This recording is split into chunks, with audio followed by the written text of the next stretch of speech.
হুটহাট রান্না করতে কার না ভালো লাগে, আমার তো বেশ ভালো লাগে। তো হ্যালো এভরিওয়ান, আসসালামু আলাইকুম। আশা করি সবাই ভালো আছেন, দেন আমিও ভালো আছি। তো আজকে কিন্তু আমি দুপুরে রান্না করছিলাম মুরগির মাংস। দেন আমরা কিন্তু একটু সন্ধ্যার সময় বাহিরে যাই। তো বাহিরে কিন্তু আজকে আমরা মজমপুরের ওইদিকে গিয়েছিলাম। তো মজমপুরে কিন্তু সামনে যে নবাবের যে দোকানটা আছে ওইখানেতে চলে যাই। তো ওখান থেকে কিন্তু কিছু খাবার দাবার কিনি। দেন এইদিকে কিন্তু একটু চারপাশে একটু ঘোরাফেরা করছিলাম।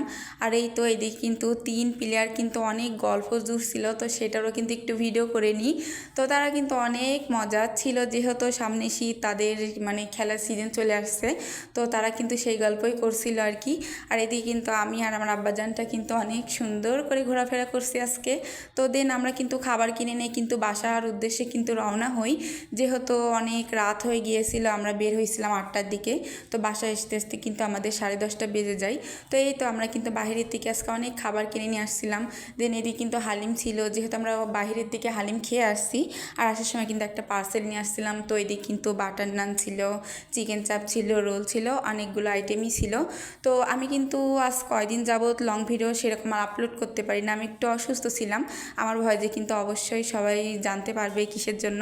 আমার গলাতে কিন্তু প্রচুর পরিমাণ ঠান্ডা লাগছিল, এই জন্য কিন্তু আমি কোনো ভয়েস ওভার দিতে পারি নাই। তো এখন থেকে কিন্তু নিয়মিত ভিডিও ছাড়বো। তো সবাই আমার জন্য দোয়া করবে। আল্লাহ হাফেজ, সবাই ভালো থাকবেন।